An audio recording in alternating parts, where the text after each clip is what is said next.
North America in the mid-18th century was a land divided not only by geography, but by empires, cultures, and competing visions of the future. The story of how Canada almost became America begins long before muskets fired or treaties were signed. It begins with a continent at a crossroads. To the south stretched the 13 colonies of Britain's Atlantic seaboard, thriving with merchants, farmers, and revolutionaries who increasingly felt the sting of imperial control. Taxes, trade restrictions, and military oversight had bred a deep resentment that would soon ignite into rebellion. The seeds of revolution were already germinating in taverns, pamphlets, and secret meetings. To the north lay a very different society. Canada, under British rule since 1763, remained a mosaic of cultures. The French-speaking majority in Quebec lived under the cautious tolerance of their new British rulers. They still carried memories of New France, of battles on the Plains of Abraham, and of a cultural identity rooted in Catholic faith and French heritage. Alongside them lived indigenous nations whose alliances and enmities would prove decisive in the struggles to come. In Nova Scotia and Newfoundland, English-speaking loyalists and seafarers held close ties to Britain, relying on the empire for trade and protection. This northern territory was not merely another colony, it was a strategic prize. Canada's rivers, forests, and fortresses offered Britain both a shield against the rebellious colonies and a base from which to project power across the continent. For the revolutionaries to the south, Canada was more than a neighbor. It was a potential ally and even a possible partner in the fight against Britain. The idea of a united continental uprising was not far-fetched. In fact, when the Continental Congress first assembled in 1774, its leaders saw Canada as the 14th colony, a natural extension of their cause. They believed that French Canadians, resentful of British rule, would eagerly join hands with the Revolution. The invitation was extended formally through letters and declarations, appealing to shared grievances and the universal promise of liberty. But reality was far more complex. For many in Quebec, British rule, though foreign, offered stability after years of war and upheaval. The Quebec Act of 1774, which guaranteed religious freedoms for Catholics and preserved French civil law, had secured a fragile peace between conqueror and conquered. To abandon that for an uncertain alliance with English-speaking rebels to the south seemed risky, if not dangerous. And yet, the possibility remained tantalizingly open. Whispers of rebellion crossed the border. American agents spread pamphlets in French, urging resistance against Britain. Merchants and farmers debated the advantages of independence. Could Canada, so recently conquered by Britain, truly find its destiny alongside the United States? As the drums of war grew louder in Boston and Philadelphia, the question became urgent. Leaders like George Washington and Benjamin Franklin understood that Canada's fate might determine the entire course of the Revolution. If Canada joined, Britain would be fatally weakened in North America. If it resisted, the rebels would fight not just against redcoats, but against a fortress to the north. This was the fragile, uncertain world of 1775, a continent divided by rivers and forests, by language and culture, by loyalty and rebellion. A world where the borders we now take for granted were far from inevitable. A world in which the fate of Canada and whether it would remain British or become American hung in the balance. The stage was set for one of history's great what-ifs. In 1775, as rebellion in the 13 colonies grew into open war, the Continental Congress gathered in Philadelphia to decide the future of the Revolution. Among their most daring ideas was a simple but powerful proposition: invite Canada to join them. The notion of a 14th colony was not new. From the very beginning of the Revolution, American leaders recognized that geography alone made Canada vital to their struggle. With Britain holding Quebec, Nova Scotia, and Newfoundland, the rebellion could be flanked from the north at any time. Fortresses like Quebec City and Halifax offered Britain secure bases for troops, fleets, and supplies. To leave Canada in enemy hands was to risk strangulation. But beyond strategy, there was hope. Many revolutionaries believed the French-speaking Canadians were restless under British rule. They remembered the conquest of 1763, when Britain seized New France from a defeated France. Surely, Americans thought, these former French subjects would welcome an opportunity to break free of Britain once and for all. So the Continental Congress drafted its appeal. Letters, written with great care, were translated into French and carried across the border. They spoke of liberty, of shared grievances, of the universal rights of men to govern themselves. The documents emphasized not English law or Protestant ideals, but a broader vision of freedom. Benjamin Franklin himself supported the effort, arguing that the Canadians were natural allies. Yet the Congress faced a problem: the Quebec Act of 1774. This law, passed by Britain, had guaranteed French Canadians the right to practice Catholicism and retain their civil law traditions. What Americans denounced as tyranny under the coercive acts, Canadians often saw as protection. To many in Quebec, British rule had shown a surprising willingness to accommodate their culture. The idea of trading that for an untested republic of English-speaking Protestants seemed uncertain, if not dangerous. Still, the invitation did not fall on deaf ears. Some merchants, restless with British trade restrictions, saw opportunity in American independence. A handful of priests, suspicious of British power, quietly sympathized. Pamphlets circulated in towns and villages, read aloud by those who could interpret English or French translations. At farmhouses and taverns, people debated whether liberty or loyalty would better protect their futures. In Philadelphia, Congress hoped that words would be enough. But words alone rarely win revolutions. And so the Americans prepared for a bolder step. If Canada would not rise up willingly, perhaps it could be persuaded by the presence of an army. George Washington, now commander of the Continental Army, approved a northern expedition. 2 forces would march on Quebec, one under General Richard Montgomery, advancing through the Champlain Valley, and another under a fiery young officer named Benedict Arnold, cutting through the wilderness of Maine. Their mission was not simply conquest, it was liberation. They believed Canadians would rally to their banners once they arrived. It was a bold gamble. Success could transform the revolution into a continental movement. Failure could leave the rebellion isolated, surrounded by hostile British forces. As the summer of 1775 turned into autumn, American troops marched north. Farmers and soldiers alike carried muskets, supplies, and dreams of freedom. They envisioned a united continent, stretching from the Chesapeake Bay to the St. Lawrence River.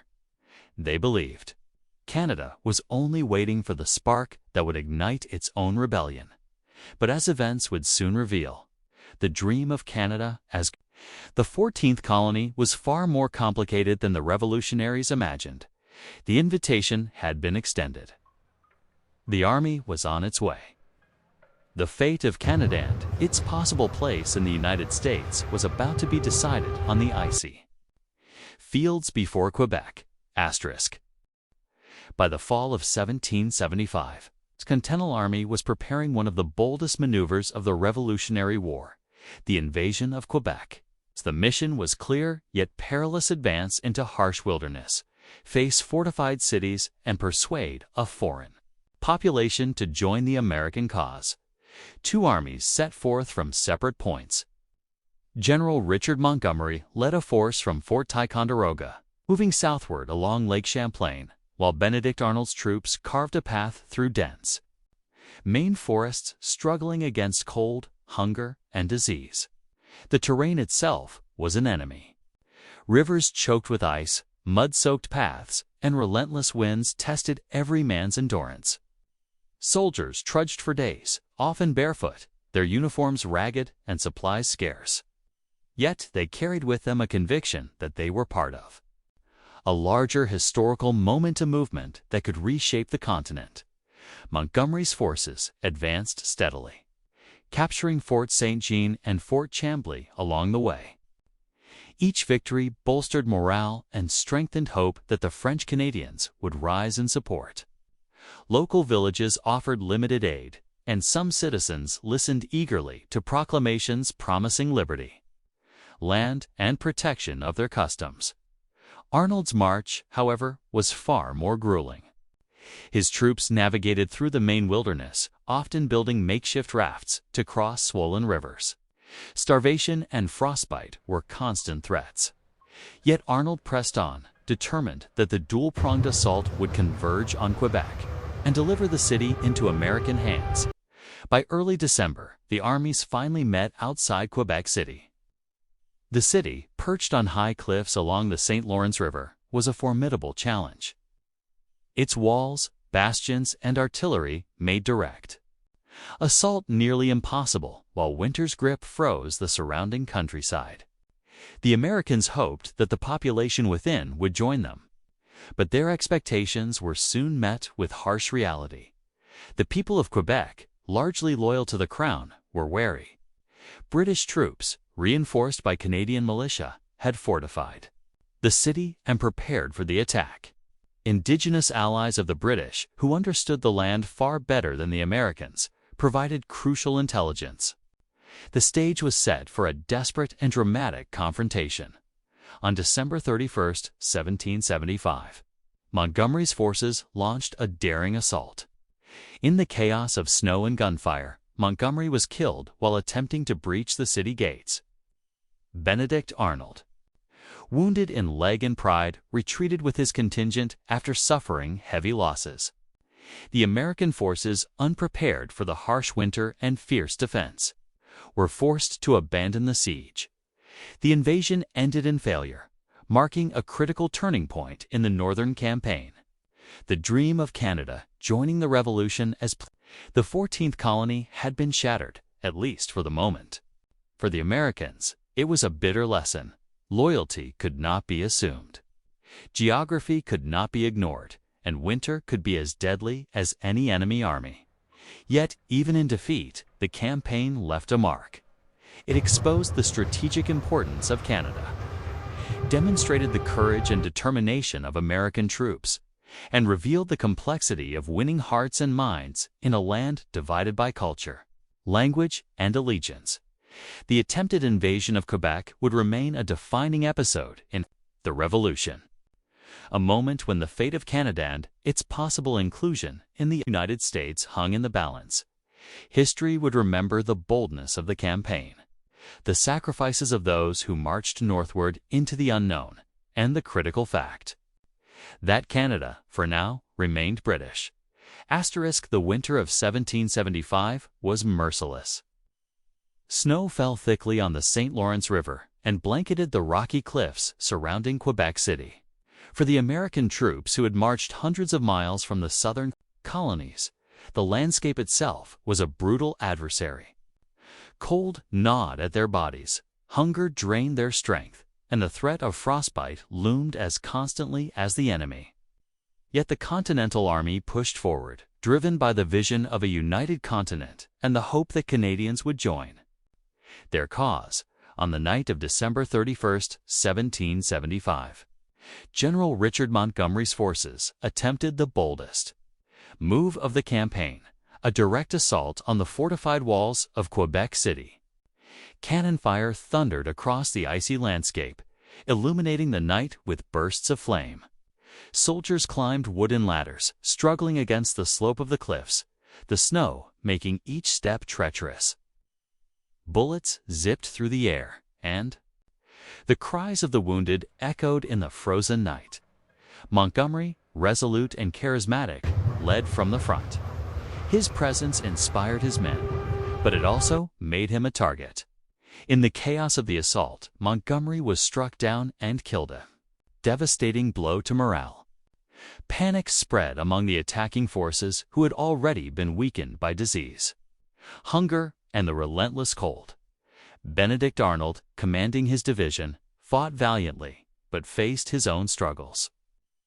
Wounded in the leg, he could not rally his men as effectively as he had hoped. The assault faltered under the weight of the city's defenses and the icy storm. By dawn, it was clear that the American plan had failed.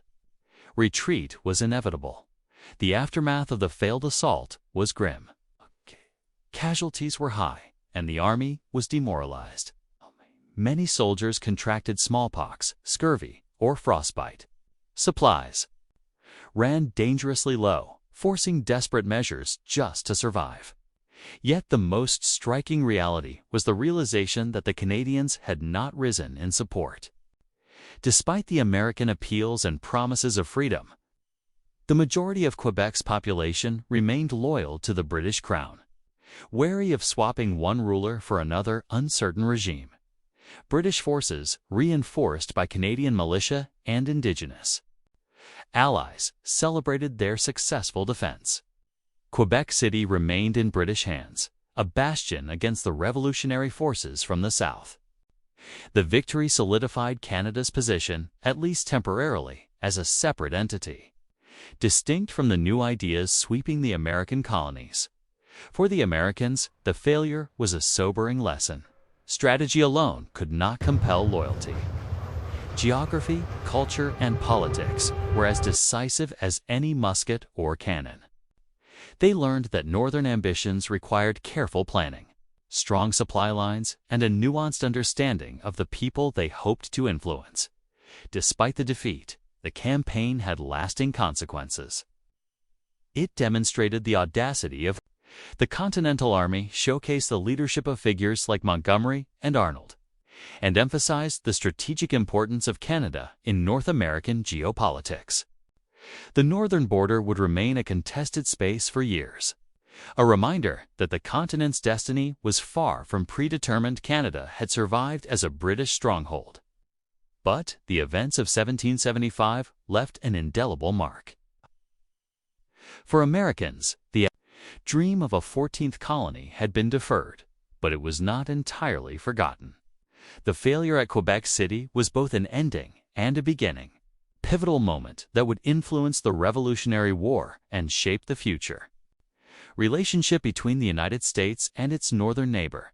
History remembers the bravery of the soldiers, the harshness of the winter, and the complexity of a land where loyalty and identity were as powerful as any army. In the quiet aftermath, Canada remained distinct, poised on the threshold of its own historical path, separate from the revolution that had engulfed its southern neighbors. Asterisk. While the siege of Quebec City had ended in failure, the Revolutionary War was far from over. Beyond the fortified cities and snowy cliffs, the frontier regions between the 13 colonies and Canada became a new theater of conflict.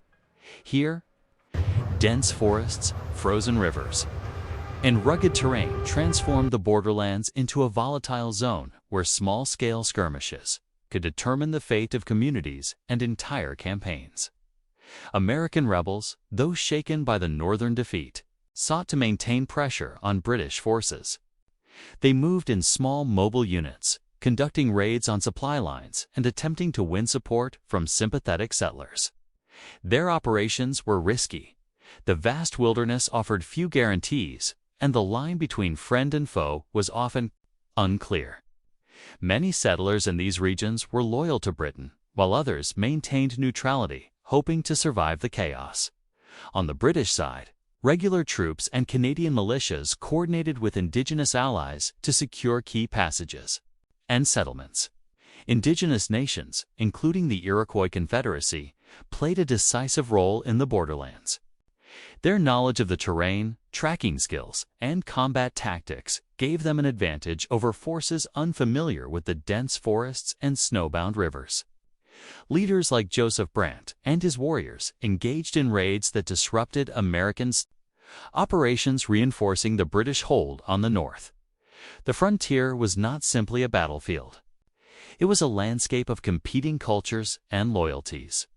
Settlers, traders, and indigenous communities were forced to navigate shifting alliances, often facing violence from both sides.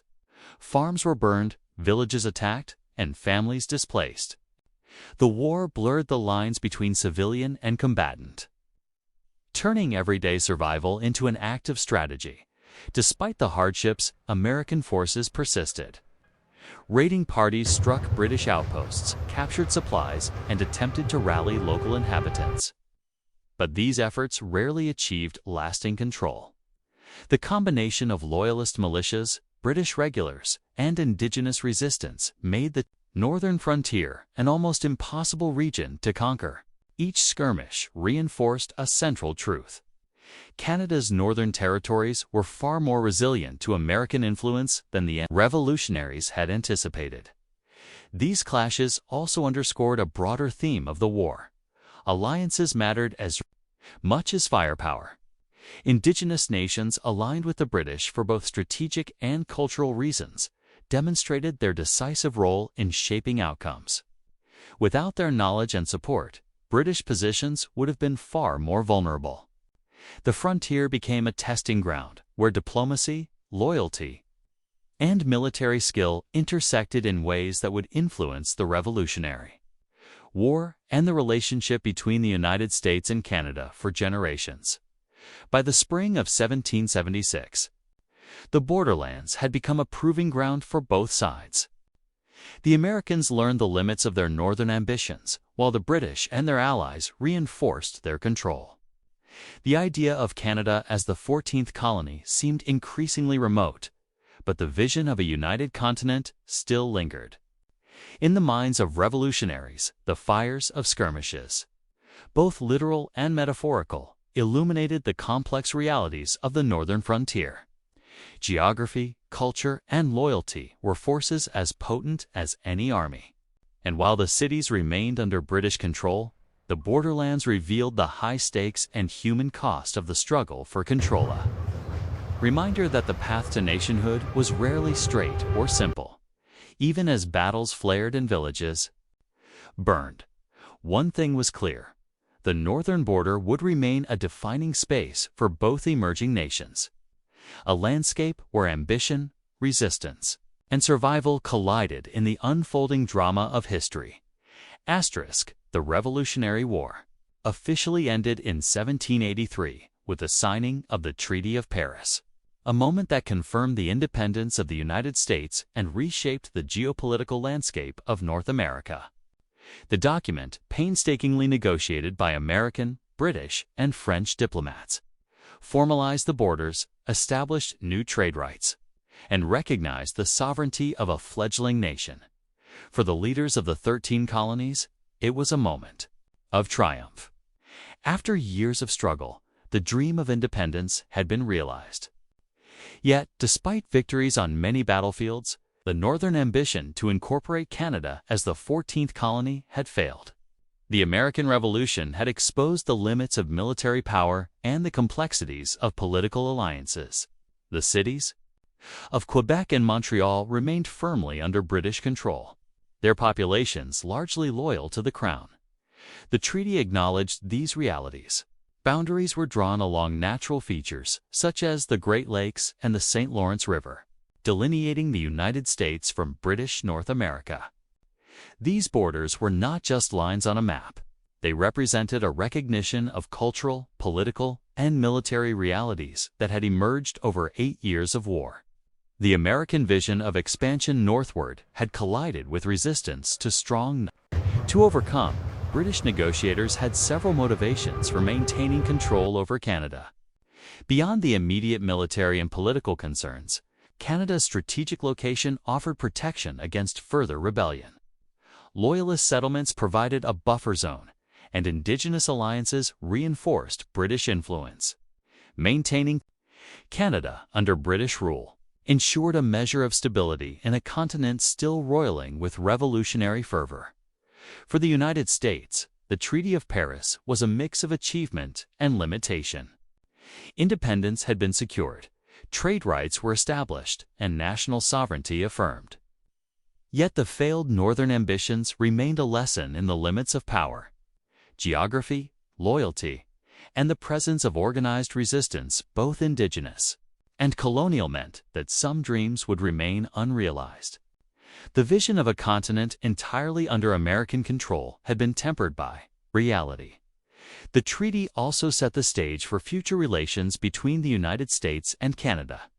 While the war had closed one chapter of conflict, it opened a new era of diplomacy, trade, and occasional tension. Cross-border interactions would continue to shape economic and political decisions, influencing both nations in ways that extended far beyond the 18th century. In the halls of Paris, the atmosphere was one of solemn negotiation. Quills scratched across parchment, formal language codified hard-won victories, and diplomats measured every word to prevent further conflict. The Treaty of Paris became more than a document. It was a symbol of compromise, endurance, and the intricate balance of power that defined the era. For ordinary people, the treaty brought a mixture of relief and uncertainty. Soldiers returned home, families rebuilt, lives disrupted by war, and communities adapted to the new political landscape. In Canada, Loyalists fortified their settlements, strengthened alliances with Indigenous neighbors, and prepared for the years ahead. Across the border, Americans celebrated independence, but recognized that unity did not automatically translate into unlimited expansion. The northern question whether Canada would join the United States had been answered. For now, the land north of the border would remain distinct, preserving its own path, culture, and political identity. The war had shown that ambition alone could not redefine geography. Success depended on loyalty, alliances, and the determination of those who already held power. In retrospect, the Treaty of Paris was both an ending and a beginning. It ended the Revolutionary War and secured the independence of the United States. Yet it also reinforced the separate destinies of the two nations. Canada would continue under British governance, cultivating its own identity and institutions, while the United States embarked on its journey as a new republic. The final signatures on the treaty symbolized more than victory. They marked the conclusion of one vision and the acknowledgement of another. The dream of a united North America under American governance had been curtailed, leaving history to unfold along a path of compromise, diplomacy, and continued rivalry. As delegates left the Grand Hall, quills replaced with ceremonial bows and curtsies, both sides understood that the balance of power in North America had shifted. Yet the northern border remained a point of intrigue, opportunity, and occasional tension. The day Canada almost became America had passed, but the lessons of ambition, loyalty, and resilience endured, shaping the destinies of two nations forever linked by geography and history. Just 3 decades after the Treaty of Paris, tensions between the United States and Britain resurfaced, culminating in the War of 1812. While multiple causes trade restrictions, impressment of American sailors, and British interference with westward expansion ignited the conflict, the northern border once again became a focal point. Some Americans saw the war as a chance to annex Canadian territories, turning the northern frontier into part of the young republic. The U.S. military launched multiple invasions into Upper and Lower Canada, targeting cities such as Detroit, Niagara, and Montreal. Initially, some campaigns were surprisingly successful. American forces captured Fort Detroit without firing a shot, and smaller incursions achieved temporary victories. Yet the challenges of logistics, harsh winters, and resilient British and Canadian forces quickly became evident. Canada's defense was a combination of British regulars, local militias, and Indigenous allies. Leaders such as Tecumseh played pivotal roles, rallying Indigenous nations to resist American incursions. These alliances were crucial, providing strategic knowledge of terrain, supply lines, guerrilla tactics that countered American numerical advantages.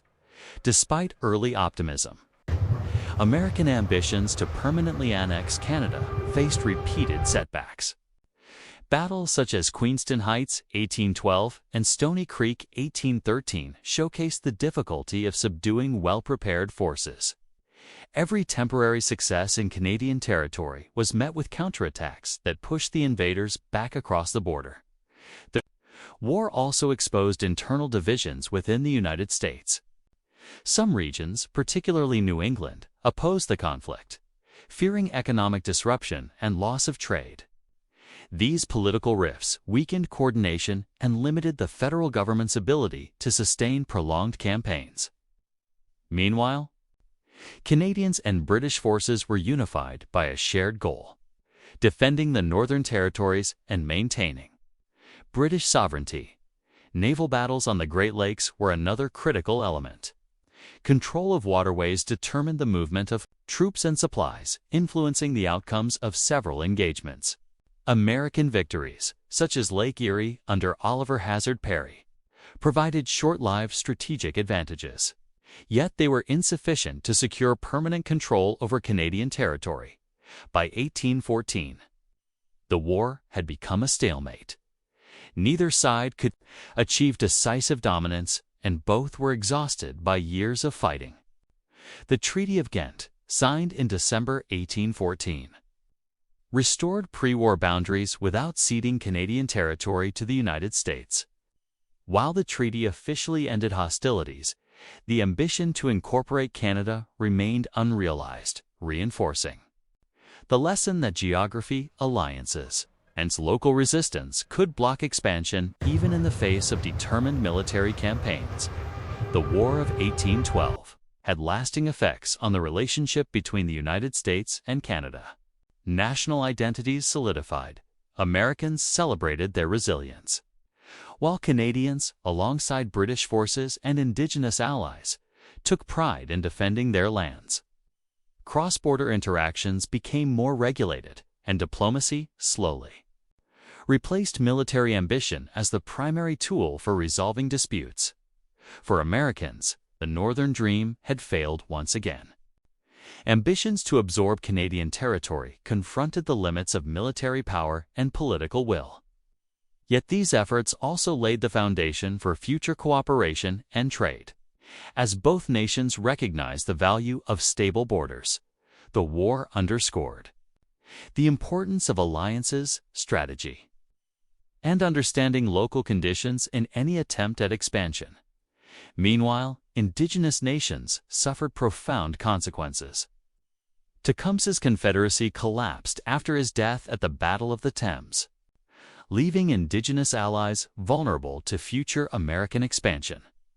The loss of organized resistance shifted the balance of power in North America, creating new opportunities for the United States elsewhere, but never fulfilling the long-standing dream of making Canada part of America.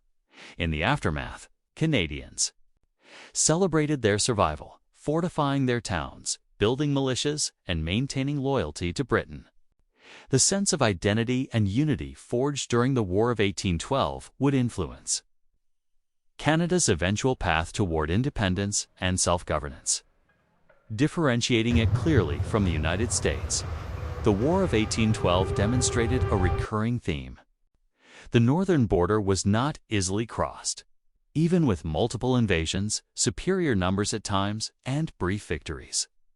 The United States could not claim Canadian territory. Geography, loyalty, and strategic alliances proved stronger than ambition alone, as the final cannons fell silent and peace returned. Both nations recognized that the northern frontier would remain a boundary, a line where expansion stopped and diplomacy began. The dream of turning Canada into the 14th colony or the first major expansion north was shelved, leaving a legacy of caution, respect, and the enduring complexity of North American geopolitics. The northern border, once seen as an opportunity for growth, became a symbol of limitation and the practical realities of history. Americans learned that not all aspirations could be achieved through military might, and Canadians realized that unity and resilience could protect a nation even against determined invaders.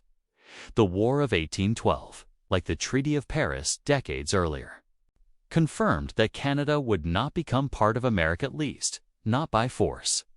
This realization would shape the foreign policy, military planning, and national identity of both nations for generations, establishing a northern boundary that remains largely intact to this day. Asterisk. By the mid-19th century, the United States had grown considerably. Fueled by the ideology of manifest destiny, the belief that Americans were destined to expand across the continent. While much attention focused on westward expansion toward the Pacific, some visionaries also cast their eyes northward, contemplating Canadian territories as potential additions to the Republic. The idea of northern expansion was less practical than westward growth. Harsh climates, dense forests, and rugged terrain made Canada a formidable target for settlement and military campaigns. Yet politically, the notion persisted, influenced by lingering resentment from the War of 1812 and ambitions to control more of North America's vast resources. Newspaper, editorials, and political speeches of the era occasionally suggested that Canada could be liberated from British rule and joined to the United States. Expansionists argued that shared language, culture, and economic interests made such an annexation logical. Strategists envisioned a future in which Canada's rivers, forests, and mineral wealth could bolster the young nation's economy and security. Despite the rhetoric, several obstacles tempered ambition.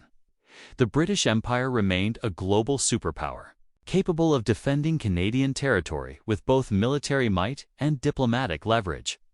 American leaders were aware that any attempt at conquest risked war with Britain, a scenario the nation could ill afford while consolidating its western territories. Meanwhile, Canadians continued to strengthen their identity and institutions. Towns grew, railroads connected communities, and local militias ensured readiness against potential threats. The British presence provided political stability, while the proximity to the United States encouraged economic ties without compromising sovereignty.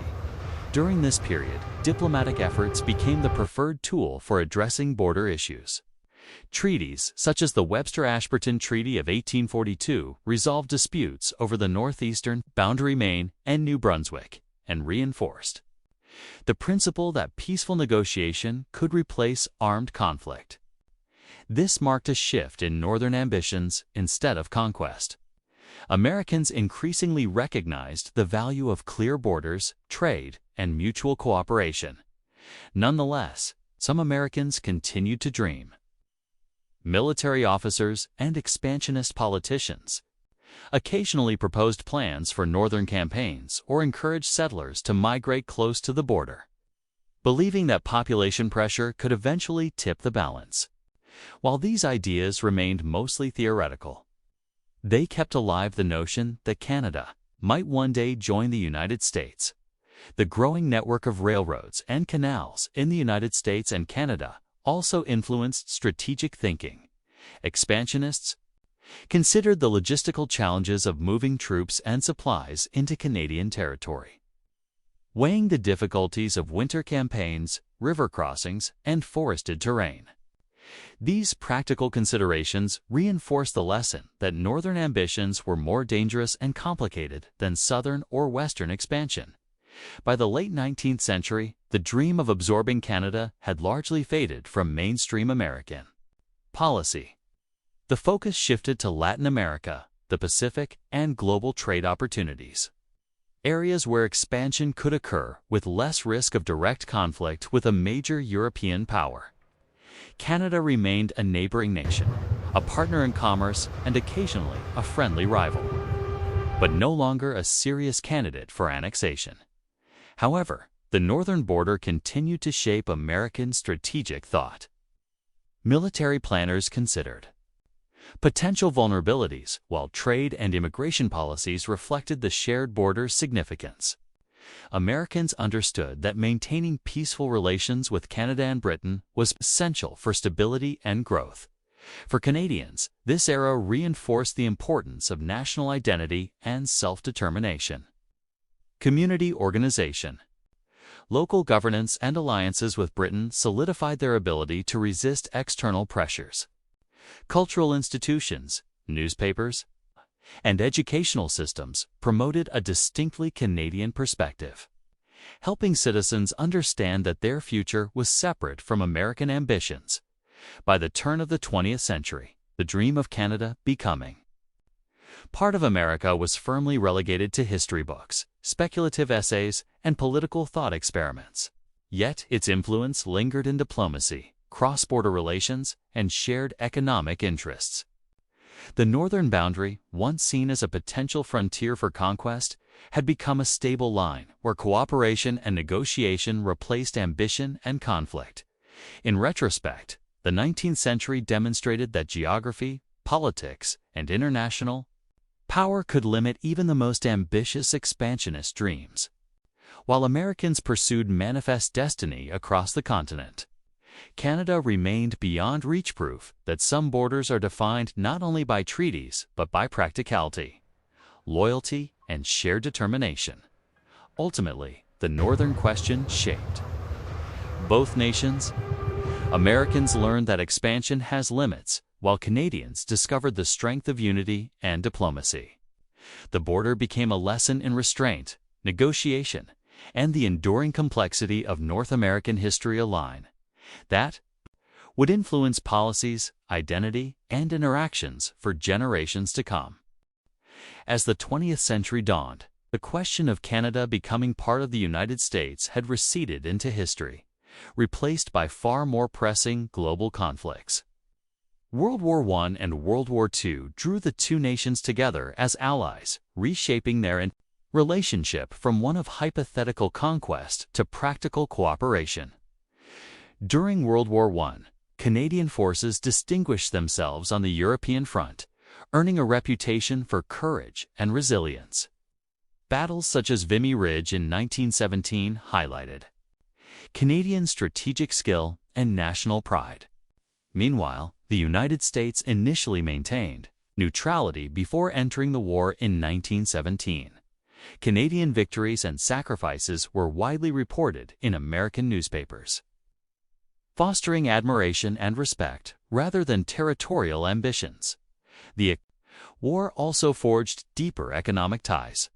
Canada's exports of wheat, timber, and minerals supported both domestic and American needs. Cross-border railways and shipping routes became vital channels for military supplies and civilian goods. Americans came to view Canada not as a potential prize for expansion, but as a trusted partner in trade and security. By the time World War II erupted, the relationship had evolved further. The two nations coordinated production, training, and logistics, with joint efforts on both the European and Pacific fronts. The Ogdensburg Agreement of 1940 formalized military cooperation, creating the Permanent Joint Board on Defense, a symbol of the new strategic partnership. During these global conflicts, both nations' leaders recognized the dangers of revisiting old expansionist dreams. Canada's sovereignty was respected, and the focus shifted to defending North America against external threats. Shared military operations and intelligence reinforced a sense of interdependence while maintaining clear national identities. Cultural exchanges also intensified.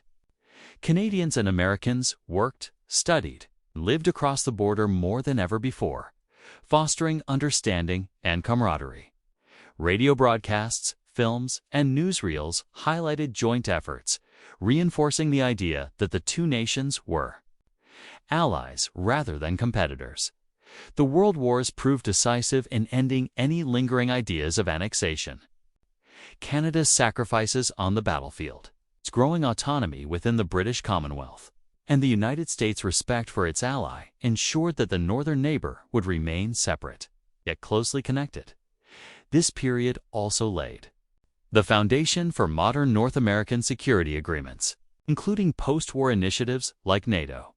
The collaboration during the wars demonstrated that mutual respect and cooperation provided far more benefits than territorial ambition ever could. Through shared struggle and triumph, the United States and Canada cemented a relationship built on trust, strategy, and common purpose, transforming the once tenuous northern border into a model of international friendship. Asterisk in the modern era. The hypothetical idea of Canada becoming part of the United States has become almost unthinkable. The two countries are bound not by territorial ambition, but by economic, political, and cultural partnerships that define the North American landscape. Trade is a cornerstone of this relationship. The Canada-United States-Mexico Agreement, CUSMA, USMCA, the successor to NAFTA, facilitates the flow of goods, services, and investment across borders, from automobiles and agricultural products to technology and energy. Both nations benefit from a robust and interdependent economy. While past centuries saw the border as a potential target for annexation, today it is seen as a lifeline of prosperity. Military collaboration also remains a defining feature. Joint exercises, North American Aerospace Defense Command, and intelligence-sharing initiatives illustrate that security cooperation is far more valuable than old territorial dreams. Canada maintains full sovereignty over its decisions, but its coordination with the U.S. enhances both nations' ability to respond to global threats. From cyber attacks to natural disasters, cultural ties continue to flourish. Television, film, literature, and music cross the border with ease, shaping shared entertainment and media landscapes. American students attend Canadian universities, and Canadians live and work in U.S. cities, creating an interconnected social fabric. The border, once a source of strategic interest, now serves as a conduit of ideas, innovation, and mutual respect. Even in politics, the two nations collaborate while maintaining their distinct identities. Issues like climate change, public health, and international diplomacy are tackled through joint initiatives. Yet both countries retain independent voices and decision-making power. The notion of annexation is not only politically irrelevant, but culturally alien. Canadians fiercely protect their autonomy from healthcare systems to environmental policies, distinguishing themselves from their southern neighbors. The transformation from potential conquest to cooperative alliance demonstrates how history shapes relationships. Conflicts like the Revolutionary War and the War of 1812 are remembered not as failures or regrets, but as milestones in a long journey toward mutual respect and partnership. Museums, documentaries, and educational programs preserve the story of those near misses, ensuring that future generations understand the delicate balance of history. In sum, modern Canada-U.S. relations reflect a mature and pragmatic approach to international friendship. Borders are respected, identities are preserved, and shared goals are prioritized over territorial ambition. The northern neighbor that might have become part of America centuries ago is now a sovereign, proud, and trusted partner, illustrating that sometimes the greatest victories are not those gained through conquest, but through cooperation. Asterisk history often invites speculation, and few what-ifs are as tantalizing as imagining Canada as part of the United States. What would North America look like if the Revolutionary War had succeeded in annexing Quebec? Or if the War of 1812 had shifted borders further north? One immediate impact would have been geopolitical strength, a larger United States encompassing Canadian territories would have had access to vast natural resources, from timber and fur in the 18th century to oil and minerals in later years. Cities like Montreal, Toronto, and Quebec City could have become key American urban centers, shaping political, economic, and cultural influence in new ways. Demographically, the inclusion of Canada would have created a more diverse linguistic and cultural landscape. French Canadians, Indigenous peoples, and later waves of immigrants would have integrated into the American social fabric. This could have produced a unique, bilingual, or even multilingual identity in certain regions, altering politics, literature, and education profoundly. The economy would have been dramatically affected. The fur trade, fisheries, timber, and later mining industries would have bolstered U.S. wealth. Strategic ports along the St. Lawrence River would have provided enhanced access to the Atlantic, reshaping trade routes and naval power. Railroads and infrastructure projects would have likely extended further north, connecting a larger continental economy politically. The addition of Canada might have shifted the balance of power in Congress and presidential elections. Territories that later became states would have introduced new political factions, complicating debates over slavery, expansion, and governance in the 19th century. Early annexation might have accelerated westward expansion or altered the timing. An impact of events like the Civil War, culturally, the United States would have absorbed a richer tapestry of traditions. French-Canadian music, cuisine, and legal systems could have merged with American customs, creating hybrid traditions that influence language, law, and everyday life. The North American identity would have been more complex and nuanced, blending Anglo-American and Francophone cultures in new ways. Yet the scenario also presents challenges and tensions. Loyalty conflicts could have arisen, particularly among indigenous nations whose lands were already under pressure from colonial expansion. French Canadians might have resisted assimilation, leading to political friction. Governance across a larger, more diverse territory could have proven difficult, slowing decision-making or creating regional conflicts. Still, the what-if of Canadian annexation reminds us that history is not inevitable. The U.S.-Canada border, shaped by wars, treaties, and diplomacy, could have been very different. The reality of sovereignty, cultural preservation, and national identity ultimately prevented annexation. But the possibility lingers as a fascinating thought experiment for historians, writers, and curious minds alike. In imagining this alternate North America, one sees how fragile and contingent history can be. Small battles, strategic decisions, or public sentiments at key moments could have reshaped the continent entirely. And yet, the actual outcome, a peaceful, cooperative U.S.-Canada relationship, may have produced a more sustainable and prosperous reality for both nations. The story of Canada nearly becoming part of the United States is more than a tale of wars and invasions. It is a lesson in diplomacy, culture, and national identity. While military campaigns failed to secure Canadian territories, these events left a lasting legacy on how both nations would interact in the centuries to come. The first lesson lies in the power of identity. Canadians' loyalty to Britain, combined with local resistance to American influence, demonstrated that political allegiance is deeply tied to culture, language, and shared history.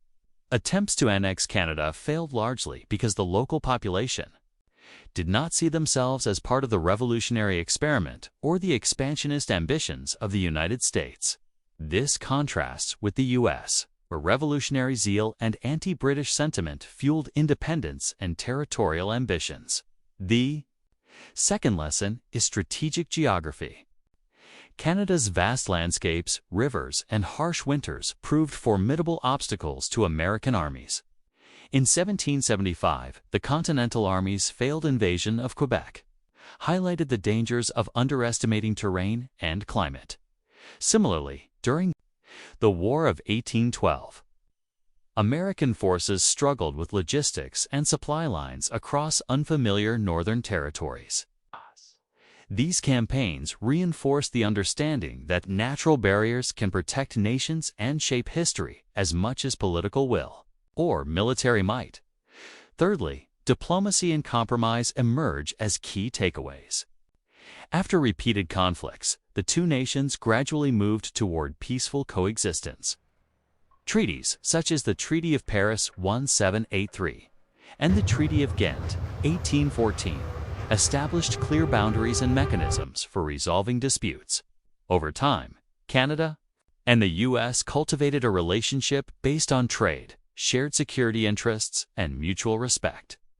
This legacy of negotiation contrasts sharply with the early attempts at conquest, demonstrating that patience and dialogue can achieve outcomes.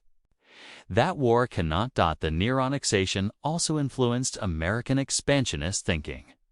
The failures in Canada taught the United States that northern expansion was more complex than southern or western growth.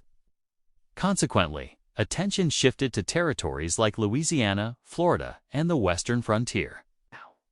This pivot shaped the nation's trajectory, influencing the Louisiana Purchase, westward migration, and the eventual settlement of the Pacific coast. Culturally, the episodes fostered a distinct sense of Canadian nationhood. The experience of resisting U.S. annexation reinforced a Canadian identity separate from American Republican ideals. Over the 19th century, this consciousness contributed to Confederation in 1867 and the eventual emergence of Canada as a sovereign nation with its own political institutions, legal systems, and cultural framework. Finally, the story serves as a reminder of contingency in history. The borders we take for granted today were shaped by decisions, battles, and negotiations that could have gone differently. A single victory or loss, a change in public sentiment, or a different military strategy might have redrawn the map of North America. Understanding these near misses enriches our appreciation for history's complexity and encourages reflection on the forces that shape nations. In essence, the tale of Canada nearly becoming part of the United States is a mosaic of ambition, resistance, diplomacy, and identity. It teaches that power is not solely about military might, but also about understanding cultures, respecting loyalties, and recognizing the limits imposed by geography and circumstance. For both Canadians and Americans, these lessons continue to resonate, informing their shared border, diplomatic relations, and historical consciousness. The near annexation might have been a dramatic what-if, but the enduring legacy is a story of mutual recognition and coexistence, showing that nations can be defined as much by what they don't conquer as by what they do. Today, the near annexation of Canada remains a largely forgotten chapter in popular history, yet its echoes are visible in monuments, museums, and cultural memory. Historical societies on both sides of the border commemorate battles, invasions, and treaties, offering visitors glimpses into a time when the fate of North America hung in the balance. In Canada, plaques and heritage sites mark key moments from the 1775 invasion of Quebec to the War of 1812 battles at places like Queenston Heights and Lundy's Lane. Visitors learn how local militias, Indigenous allies, and British forces repelled American advances. These sites emphasize courage, resilience, and the importance of community defense, shaping national pride and identity in the United States. Museums in New England and New York showcase artifacts from northern campaigns, including maps, letters, uniforms, and weapons. Exhibits focus on military strategies, supply challenges, and the personal stories of soldiers who braved bitter winters and foreign lands. These displays highlight lessons learned from failures, emphasizing that history is shaped not only by victories, but also by defeats. Educational programs and historical reenactments further bring this history to life. Schools in border regions sometimes stage mock campaigns, teach students about diplomatic negotiations, and explore counterfactual history, asking what if Canada had joined the United States. These exercises illustrate the fragility of borders and the contingency of historical events, fostering deeper understanding of international relations and national identity. The story has also found its way into popular culture. Books, documentaries, and television specials dramatize the near annexation, sometimes framing it as an alternate history scenario.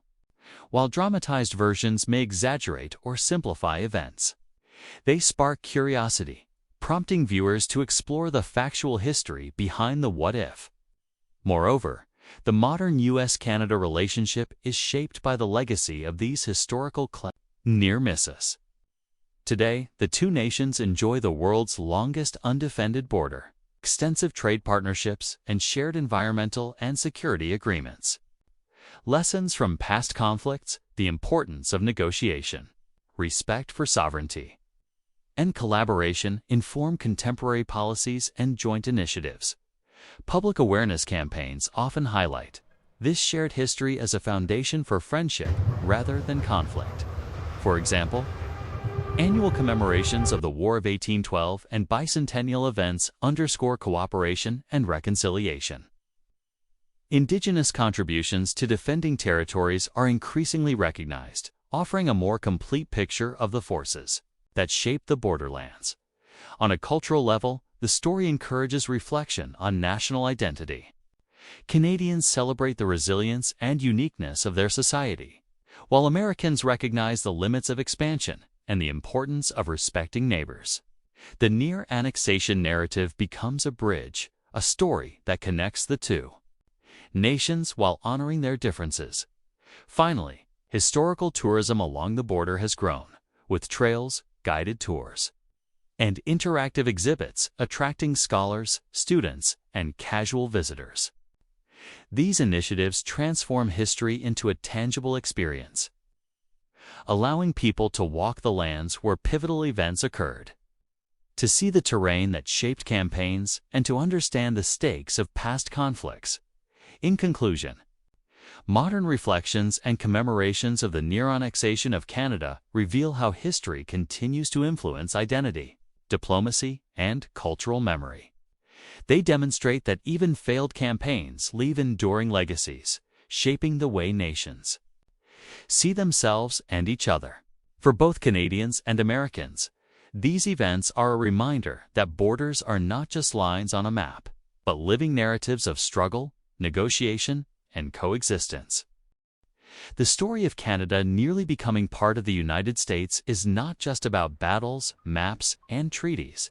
It is also about the people who shaped these events. Their decisions, leadership, and actions determine the course of North American history. On the American side, figures such as General Richard Montgomery and Benedict Arnold loom large.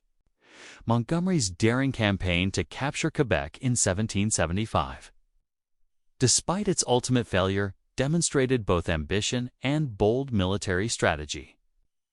Arnold, whose later betrayal overshadowed his early heroics, initially played a key role in the northern invasions, navigating treacherous rivers, harsh winters, and hostile territory.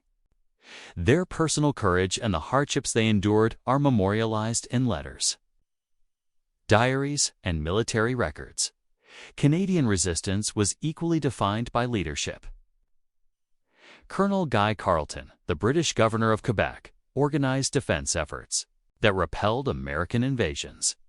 He skillfully leveraged alliances with indigenous nations, French-Canadian militias, and Loyalist volunteers, demonstrating the complex web of loyalties in the region. Carleton's diplomatic and military strategies ensured that Canada remained under British control, preserving the territories that would later become modern Canada. Indigenous leaders also played a decisive role. Nations such as the Mohawk, Ojibwe, and Cree provided guidance, strategic support, and critical manpower. Their deep knowledge of the terrain and understanding of local politics made them indispensable allies, and their contributions are increasingly recognized in historical scholarship and public commemorations. The War of 1812 introduced a new generation of leaders who continued to shape the northern frontier. Isaac Brock, the British general, became a Canadian hero for his leadership at Queenston Heights. Brock's ability to inspire troops and collaborate with Indigenous allies, including Tecumseh, proved vital in defending Canadian territory. Meanwhile, American generals like William Hull faced criticism for failed campaigns, highlighting the difficulties of logistical planning, harsh environments, and local resistance.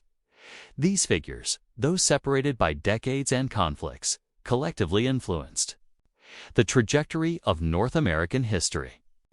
They illustrate the interplay between ambition, strategy, loyalty, and circumstance, showing how individual choices can ripple across nations. Historical scholarship often revisits their letters, orders, and personal accounts to better understand their motivations and the outcomes of their decisions. Commemorations, monuments, and museums preserve their legacies, plaques and statues of Montgomery, Arnold, Carleton, Brock, and Tecumseh, the northern landscapes reminding visitors of the human stories behind geopolitical outcomes. Schools and historical programs highlight these figures, teaching students about bravery, leadership, and the moral complexities of war. Through their stories, we gain a richer understanding of the near annexation of Canada. It was not simply a military or political failure. It was a human story of courage, strategy, and consequence. The actions of these leaders shaped not only the fate of Canada and the United States, but also the broader trajectory of North American history, forging borders, identities, and relationships that endure to this day. The events surrounding Canada's near annexation by the United States left an indelible mark on both nations, influencing politics, military strategy, and cultural identity. The lessons learned from these turbulent years are still reflected in modern governance, foreign policy, and national narratives. For the United States, the failed attempts to incorporate Canada highlighted the limits of military ambition without local support. Early campaigns in Quebec and subsequent invasions in the War of 1812 underscored the importance of understanding terrain, climate, and the loyalties of local populations. American leaders recognized that expansionist dreams required more than mere force. They demanded diplomacy, negotiation, and alliances. This realization influenced future foreign policies and military planning, shaping how the United States approached territorial expansion in the decades that followed. Canada, meanwhile, emerged from these conflicts with a stronger sense of unity and identity. The need to defend their territory against repeated invasions encouraged cooperation among French Canadians, British settlers, and Indigenous nations. These experiences reinforced the value of strategic alliances, local knowledge, and civic duty. Canadian national identity, which emphasized resilience, pragmatism, and loyalty to existing institutions, was strengthened by these challenges. The War of 1812, in particular, became a cornerstone of Canadian historical consciousness, celebrated in schools, museums, and commemorative events. The role of Indigenous nations in these events also offers crucial lessons. Indigenous leaders and warriors not only defended their homelands, but also shaped the outcomes of larger geopolitical conflicts. Recognizing their contributions challenges simplified narratives of history and encourages a more inclusive understanding of North American pasts. Modern scholarship increasingly integrates Indigenous perspectives, highlighting the complexity of alliances, motivations, and consequences in the near annexation episodes. Diplomacy emerged as another key lesson. Treaties such as the Treaty of Paris, 1783, and the Treaty of Ghent, 1814, demonstrate how negotiation can resolve conflicts that military force cannot. These agreements stabilized borders, established frameworks for peaceful relations, and prevented further escalation of hostilities. Today, the long-standing peaceful relationship between Canada and the United States owes much to the lessons learned from these early conflicts.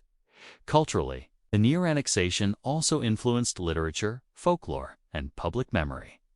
Stories of daring invasions, strategic retreats, and heroic defense populate historical novels, paintings, and films. These narratives shape collective memory, offering insights into the values, fears, and ambitions of the period. Both nations celebrate their heroes and remember their failures, ensuring that history remains a living, instructive presence. The legacy of these events is also evident in modern borders, infrastructure, and governance. Roads, forts, and settlements, built for strategic purposes during the 18th and 19th centuries, evolved into towns, trade routes, and institutions that still exist today. Military lessons informed the design of national defenses, while diplomatic lessons influenced cross-border cooperation on trade, security, and environmental management. Ultimately, the story of Canada almost becoming part of the United States is more than a tale of war. It is a story of human ambition, resilience, and the interplay of geography, culture, and politics.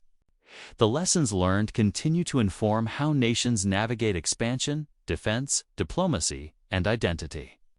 By studying this history, we gain insight into the delicate balance of power, the consequences of human decisions, and the enduring importance of understanding and respecting the communities and territories we seek to influence. History often invites us to imagine what-if scenarios, and the near annexation of Canada by the United States provides one of the most intriguing. What if Canada had actually become part of the U.S.? How would the political, economic, and cultural landscape of North America and the world have been reshaped? Politically, the addition of Canadian territories would have dramatically altered the balance of power in the U.S. Senate and House of Representatives.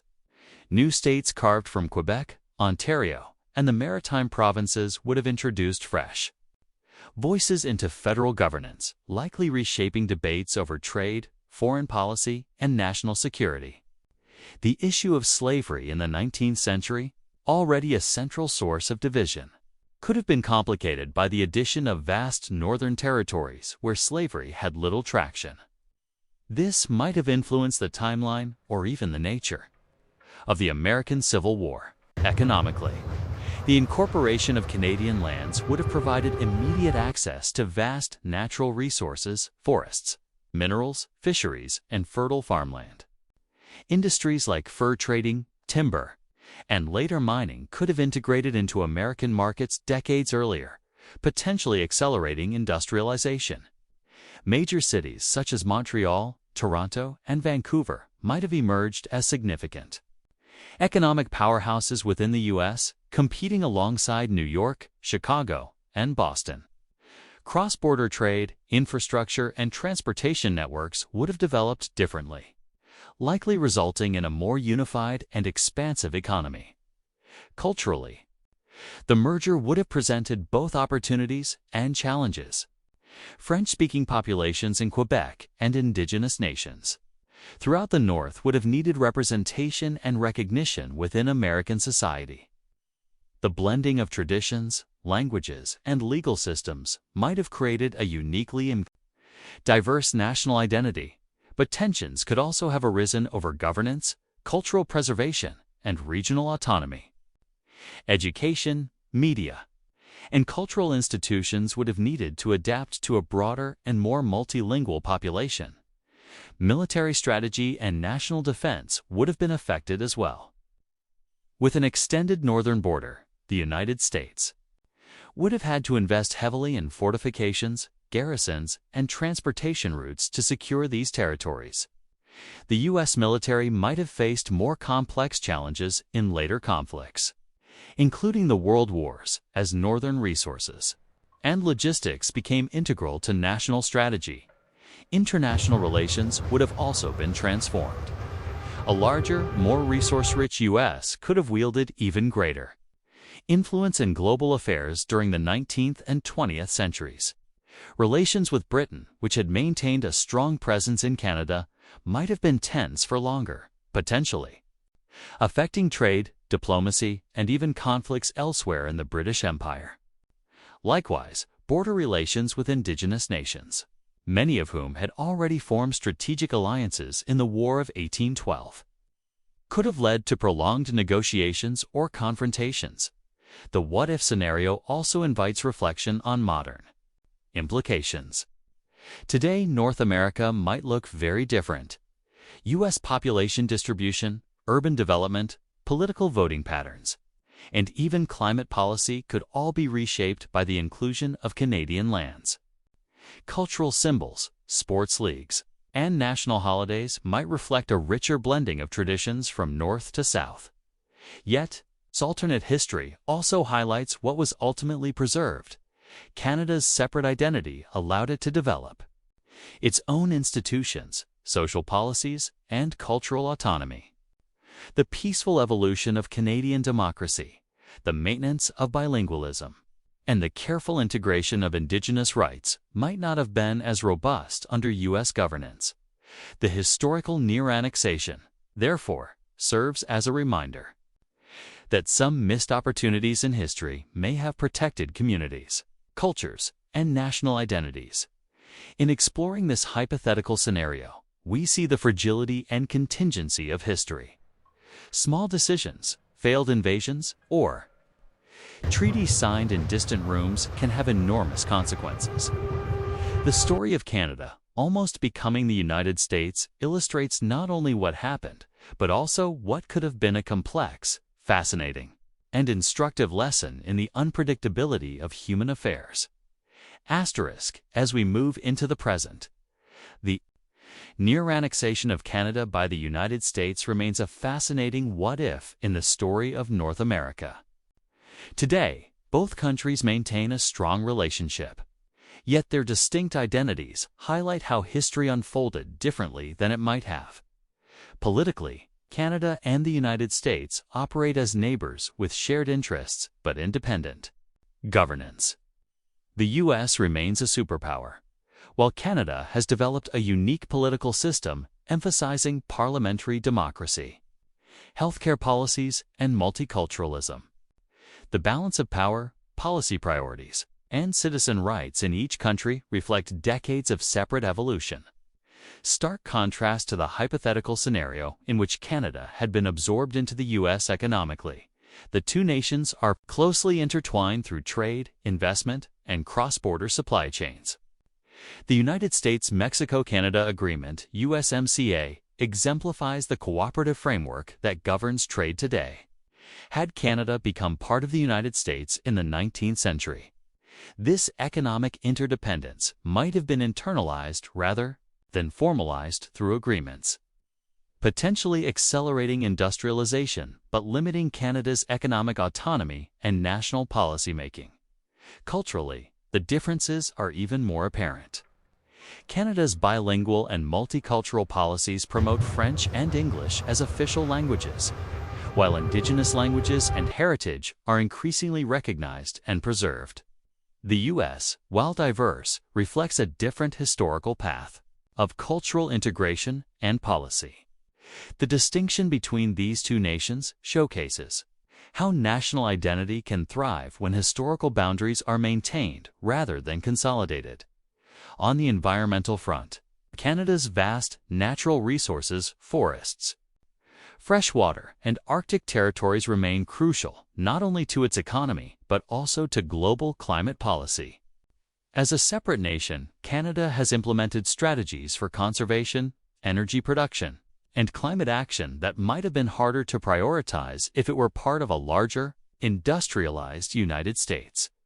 Socially, the two nations share values and challenges, but approach them differently.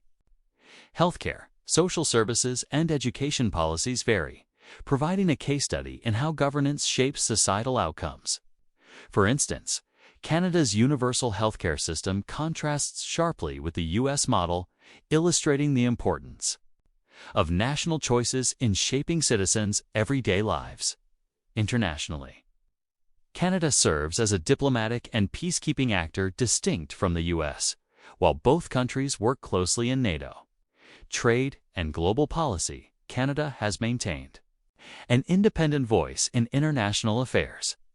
Its separate sovereignty has allowed it to negotiate treaties, environmental agreements, and humanitarian missions without being overshadowed by U.S. priorities.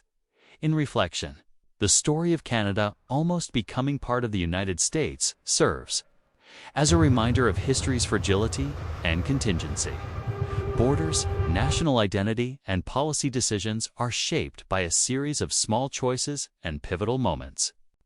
The preservation of Canadian sovereignty has influenced not only Canada's trajectory, but also the cultural, political, and economic landscape of North America as a whole. The lesson here is clear. History is not only about what happened, but also about the paths not taken. Canada's decision nor the circumstances that prevented its annexation allowed both nations to develop their identities, their governance, and their place in the world in ways that continue to resonate today. As we consider the hypothetical annexation alongside modern realities, it becomes evident that the United States and Canada, though closely linked, each contribute uniquely to the continent's story. This delicate balance between unity and independence remains one of the defining features of North America's historical narrative. History teaches us many lessons, and the story of Canada almost becoming part of the United States provides a compelling example of how borders shape nations, cultures, and identities. Borders are not merely lines on a map, they are the result of countless negotiations, conflicts, and compromises that define political, economic, and social realities. In the 18th and 19th centuries, borders in North America were fluid, often disputed, and sometimes entirely undefined. European powers, indigenous nations, and emerging states like the United States engaged in a complex dance of diplomacy, war, and settlement. The hypothetical annexation of Canada could have rewritten this story entirely, creating a North American superstate whose internal dynamics might have been far more complicated than the current U.S.-Canada relationship. Borders are also about identity. The preservation of Canadian sovereignty allowed for the development of a distinct Canadian culture, one that emphasizes bilingualism, multiculturalism, and social policies different from those of the U.S. if the United States had absorbed Canada. The unique Canadian identity might have been diluted or entirely transformed, leaving a single national culture dominated by American political and social norms. Moreover, borders have long-term economic consequences. By remaining independent, Canada was able to establish trade policies, resource management strategies, and industrial priorities that fit its geography and population. An early annexation could have led to centralized control from Washington, D.C., potentially prioritizing Southern and Midwestern interests over Northern resources, reshaping the economic map of North America. The story also highlights the role of contingency in history. Small events of failed invasion, a diplomatic negotiation, or political hesitation can have profound consequences over centuries. These pivotal moments remind us that history is not inevitable. It is shaped by countless decisions and accidents that could have gone differently at any point. Finally, the preservation of borders fosters international cooperation. The peaceful coexistence of Canada and the United States today, despite occasional disputes, demonstrates the benefits of sovereign neighbors respecting one another. This has allowed both nations to collaborate on trade, defense, environmental issues, and cultural exchange without the internal tensions that might arise in a forced union. By studying the near union of Canada and the U.S., historians and policymakers alike gain insight into the importance of national boundaries, the value of sovereignty, and the complex interplay of geography, politics, and identity.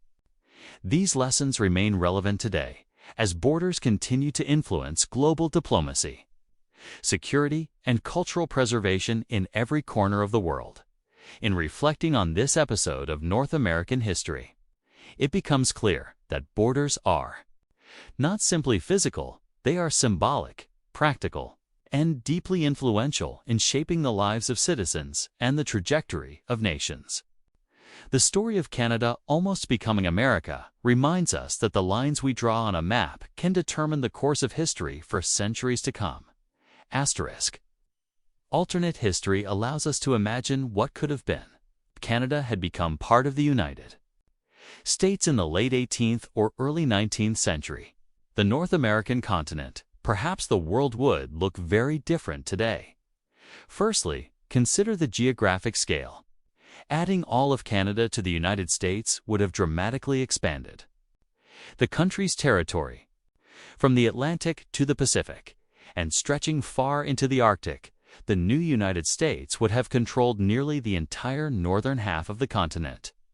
This vast landmass would include resources such as timber, minerals, fresh water, and vast agricultural lands. The United States might have become an even more dominant economic power much earlier than it did, leveraging these northern resources in ways that could have transformed industrial and technological development. Secondly, The population dynamics would have changed. The U.S. would have absorbed French Canadians, indigenous nations, and British loyalists, creating a diverse cultural landscape. Bilingualism in English and French might have become an official requirement, and the social policies of the early United States would have needed to accommodate cultural differences far more complex than those of the original 13 colonies. How these groups were integrated or resisted assimilation would have profoundly shaped political debates and governance. The political consequences are equally fascinating. With a larger northern population and territories, the balance of power between northern and southern states would have shifted dramatically.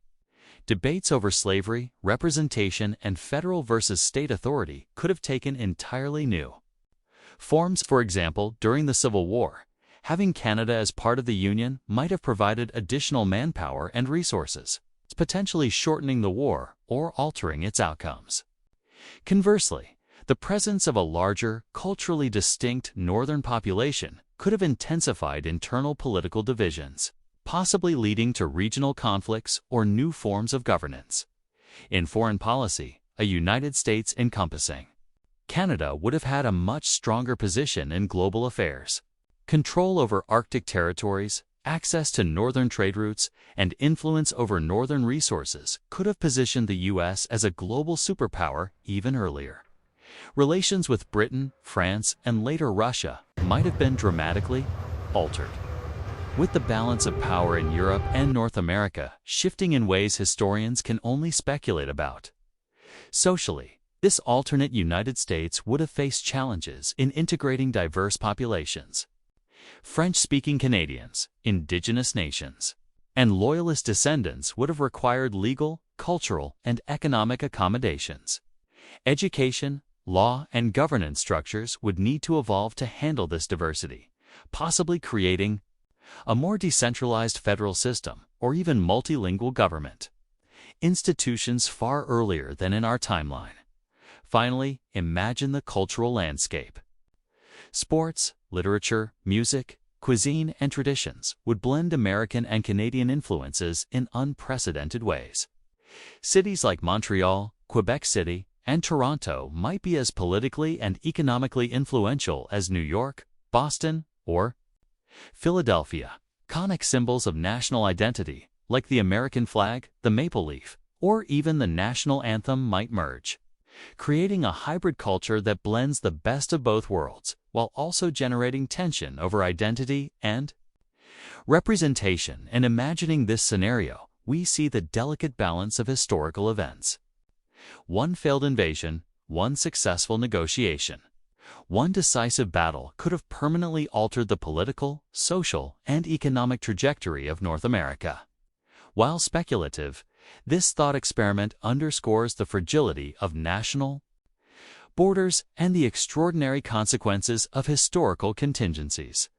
Ultimately, the story of Canada almost becoming America invites reflection on the what-ifs of history. It is a reminder that while the world we know today seems stable and inevitable, it is the result of countless accidents, choices, and near misses.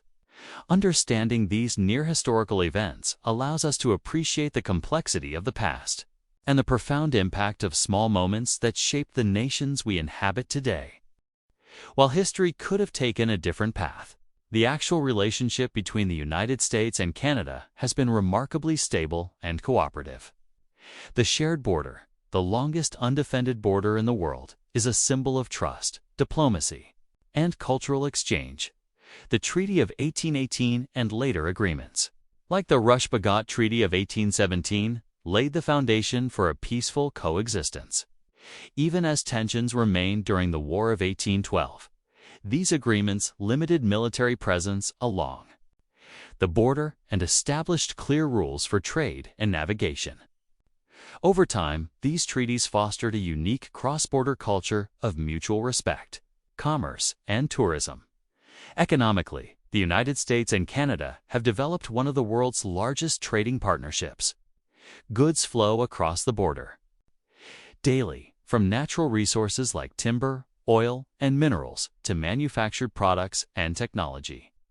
Trade agreements such as NAFTA, now USMCA, have reinforced this economic interdependence, creating millions of jobs on both sides and promoting innovation and prosperity. Socially, the cross-border interaction has nurtured cultural exchange. Canadians and Americans share sports, music, art, and festivals. Cities like Detroit and Windsor, Buffalo and Niagara, Vancouver and Seattle illustrate daily collaboration and friendship. Families, businesses, and communities regularly cross the border for work, education, and leisure, reflecting a human connection that transcends politics. Militarily, the U.S. and Canada have cooperated to ensure continental security through organizations like NORAD, which monitors airspace and responds to threats collaboratively. The historical lesson is clear. While Canada could have been annexed, diplomacy and cooperation have provided a more sustainable form of security and prosperity for both nations. Politically, the friendship allows both countries to influence global affairs together while maintaining distinct national identities. They collaborate on climate initiatives, disaster relief, and international negotiations. The relationship illustrates a successful model of neighborly coexistence without the need for territorial conquest. In essence, the story of Canada almost becoming America underscores how history might have been altered by conflict or conquest. Yet today, cooperation has achieved far more than annexation could have. It is a testament to the power of diplomacy, shared values, and mutual respect, showing that nations can thrive not through domination, but through partnership. This enduring friendship reminds us that history is not only shaped by battles and treaties, but by ongoing choices and collaboration between peoples. Even near historical what-ifs like a U.S.-Canada union emphasize the fragile nature of borders, the importance of foresight in leadership, and the value of long-term relationships that prioritize peace and prosperity over expansion. Asterisk even, though Canada remained independent, the historical attempts at union left enduring cultural and symbolic legacies. These legacies can be seen in architecture, language, political thought, and social institutions, all reflecting a shared heritage and mutual influence. One striking example is language and literature. English-speaking Canadians share many literary traditions with the United States, from the themes of frontier life to revolutionary ideals. Simultaneously, French-Canadian literature preserves a unique identity while engaging with broader North American narratives. Writers, poets, and historians often reflect on what might have been, exploring the alternate reality of a North America united under one flag. Sports and recreation also illustrate this shared cultural space. Ice hockey, more associated with Canada, has become a prominent sport in northern U.S. states, while baseball, quintessentially American, thrives in Canadian cities like Toronto and Montreal. Shared enthusiasm for sports has created friendly rivalries, strengthening cross-border communities and highlighting common values such as teamwork, perseverance, and civic pride. Symbols and ceremonies reveal subtle nods to the historical union. Flags, for example, contain symbols of resilience, independence, and neighborly respect. Many border towns host festivals celebrating shared history, trade, and family connections. These events remind citizens of the fluid nature of borders and the historical choices that shaped their countries in political thought. The near union inspired debates about governance, democracy, and federalism. Canadians developed a political system influenced by both British parliamentary traditions and American constitutional principles, striking a balance that has contributed to Canada's stable democracy. Similarly, U.S. leaders reflected on the limitations of expansionism and the benefits of fostering neighborly relations rather than seeking territorial annexation. Education and public memory play a role as well. Museums, textbooks, and historical sites across both nations teach about these pivotal moments. Schools often explore the Revolutionary War, the War of 1812, and subsequent diplomatic efforts, helping students understand the delicate balance between ambition and prudence. History tours along border regions allow citizens to walk the same lands where potential annexation was narrowly avoided, connecting present-day life to the lessons of the past. Finally, the arts and media preserve the story of the near Union. Films, documentaries, and novels explore alternative histories, imagining Canada as part of the United States. These works inspire reflection, debate, and creative exploration, keeping the historical moment alive in public imagination. The cultural and symbolic legacies of the near Union demonstrate that history is more than battles and treaties. It lives in the collective consciousness, shaping identity, values, and relationships. By acknowledging what could have been, both nations celebrate what actually exists, a partnership built on respect, collaboration, and shared history, a model of peaceful coexistence for the modern world. The near union between Canada and the United States left a profound influence on modern diplomacy, shaping how the two nations approach negotiations, trade, and cross-border cooperation. Today, the relationship is often described as one of the closest and most peaceful in the world, reflecting lessons learned from the near miss of annexation centuries earlier. Trade and economic partnerships are a cornerstone of this relationship. The United States and Canada share one of the world's largest trading partnerships, with goods, services, and labor flowing freely across borders. This economic interdependence was informed by historical caution. Both nations understood that forceful annexation could lead to long-term resentment, while voluntary cooperation creates mutual prosperity. Environmental and cross-border initiatives also benefit from this history, from managing the Great Lakes to protecting wildlife and forests along the border. Both governments have implemented cooperative strategies that prioritize sustainability and shared responsibility. These initiatives are often framed with historical context in mind, acknowledging that conflict could have arisen if expansionist ambitions had succeeded. Security and defense collaborations reflect another lesson. While wars of the past, like the War of 1812, highlighted the risks of territorial conflict, modern Canada-U.S. defense cooperation emphasizes coordination rather than conquest. NORA North American Aerospace Defense Command is one of the most notable examples, allowing both countries to monitor and protect continental airspace together, a tangible product of mutual trust and respect.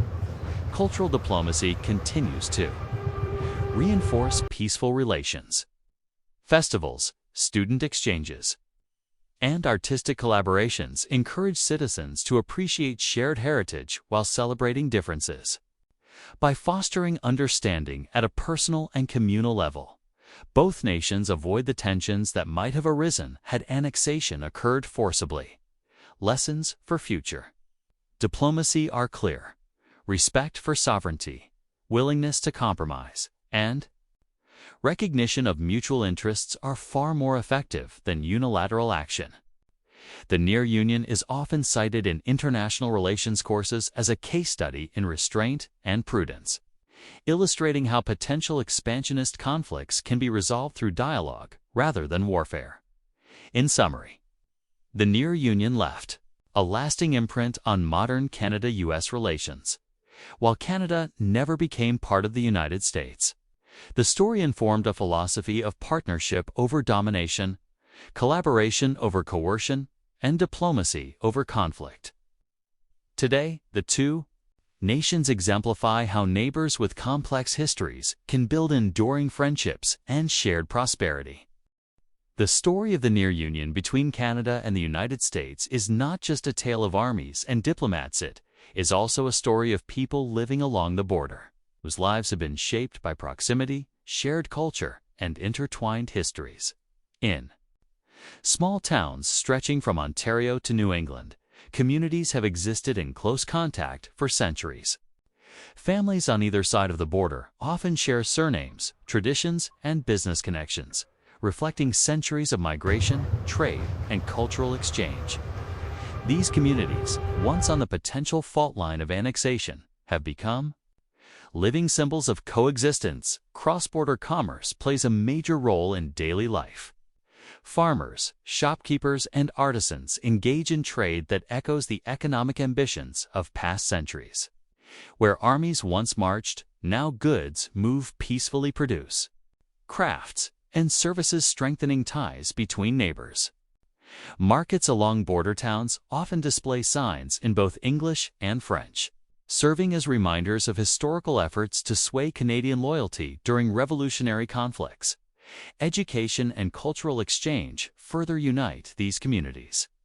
Students regularly participate in exchange programs, visiting schools across the border to learn about the shared history of the United States and Canada. These programs teach the next generation about the wars and political negotiations that could have altered national identities, fostering appreciation for sovereignty and the value of friendship between nations. Family stories and oral histories preserve the memory of near conflict. Elderly residents recount tales of ancestors who experienced the War of 1812 or heard of American Revolutionary appeals to Canadians. These personal narratives provide a human perspective on history, bridging the gap between textbook events and lived experiences. Through storytelling, communities honor both their resilience and their shared cultural heritage. Tourism and heritage sites highlight these stories. Museums, preserved forts, and historical markers along the border attract visitors who want to understand the stakes of past conflicts. Visitors learn that every decision, whether an invasion succeeded or a treaty was signed, had profound effects on ordinary citizens. The near annexation of Canada becomes not just a political what-if, but a deeply human story of risk, loyalty, and identity.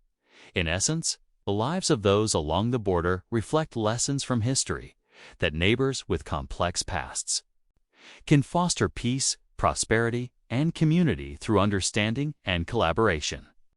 While Canada never became part of the United States, the shared experiences of border communities show how interconnected lives can thrive without conquest or coercion. Asterisk history is filled with what-ifs, and few are as fascinating as imagining. Canada joining the United States. What if the Continental Army had succeeded in Quebec in 1775? Or if the War of 1812 had ended with Canada annexed to the young republic?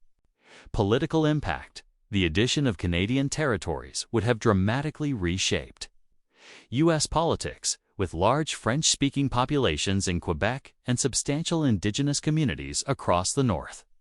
The nation would have faced unprecedented challenges in governance, representation, and integration.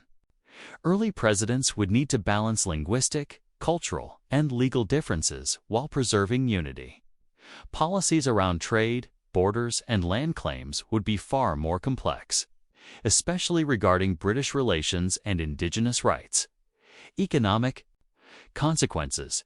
Canada's vast resources, forests, fur trade, fisheries, and later minerals and oil would have transformed the U.S. economy.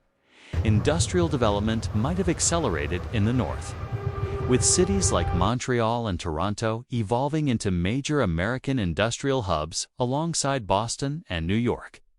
Trade patterns with Britain and Europe would also have been redefined, potentially shifting the economic center of gravity in North America. Cultural implications.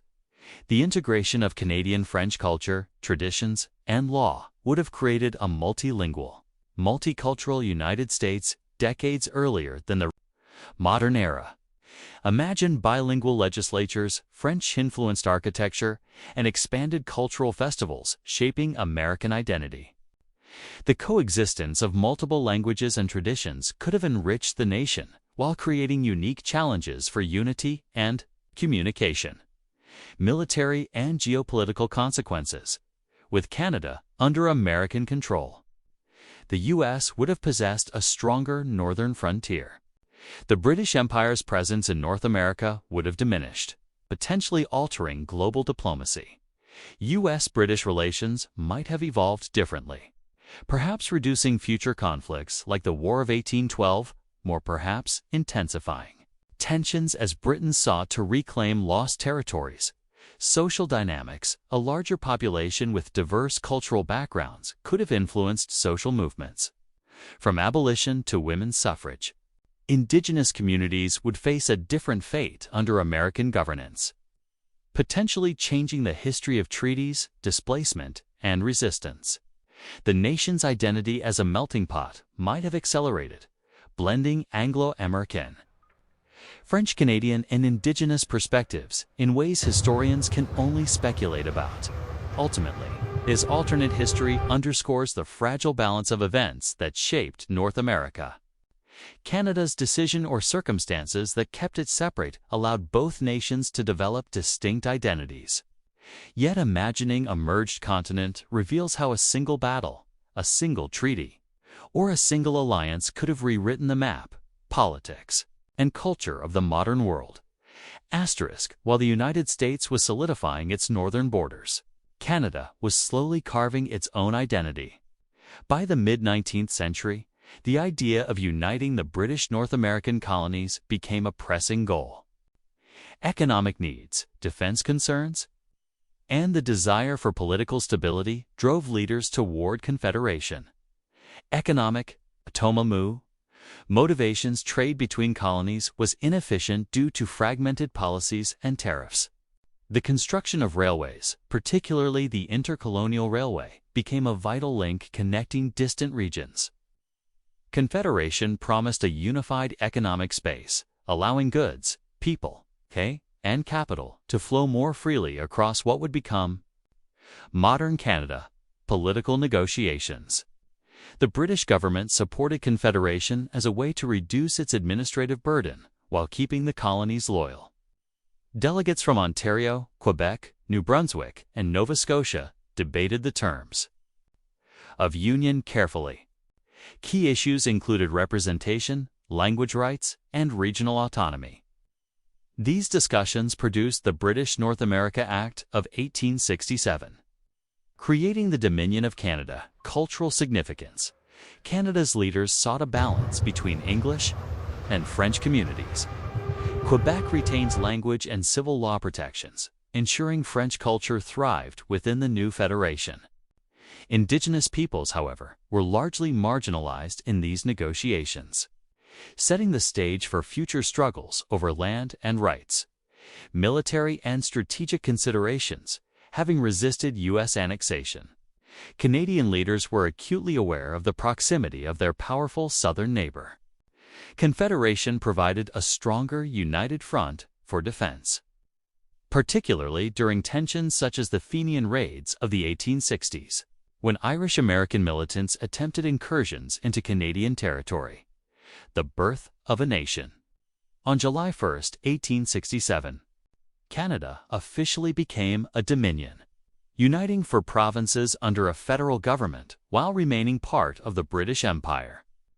This marked the beginning of a nation that had resisted absorption into the United States and was forging its own political, economic, and cultural path. The Confederation set a precedent for the peaceful expansion and addition of new provinces, eventually leading to the Canada we know today.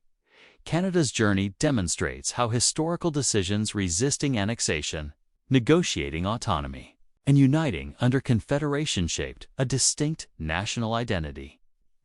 The what-if scenario of becoming American faded, leaving Canada as a separate but closely allied neighbor to the United States. While the United States was solidifying its northern borders, Canada was slowly carving its own identity. By the mid-19th century, the idea of uniting the British North American colonies became a pressing goal. Economic needs, defense concerns, and the desire for political stability drove leaders toward confederation. Economic motivations. Trade between colonies was inefficient due to fragmented policies and tariffs. The construction of railways, particularly the intercolonial railway, became a vital link connecting distant regions. Confederation promised a unified economic space, allowing goods, people, and capital to flow more freely across what would become modern Canada. Political negotiations. The British government supported Confederation as a way to reduce its administrative burden while keeping the colonies loyal. Delegates from Ontario, Quebec, New Brunswick, and Nova Scotia debated the terms of union carefully. Key issues included representation, language rights, and regional autonomy. These discussions produced the British North America Act of 1867, creating the Dominion of Canada. Cultural significance. Canada's leaders sought a balance between English and French communities. Quebec retained language and civil law protections, ensuring French culture thrived within the new federation. Indigenous peoples, however, were largely marginalized in these negotiations, setting the stage for future struggles over land and rights. Military and strategic considerations. Having resisted U.S. annexation, Canadian leaders were acutely aware of the proximity of their powerful southern neighbor. Confederation provided a stronger, united front for defense, particularly during tensions such as the Fenian raids of the 1860s, when Irish-American militants attempted incursions into Canadian territory. The birth of a nation.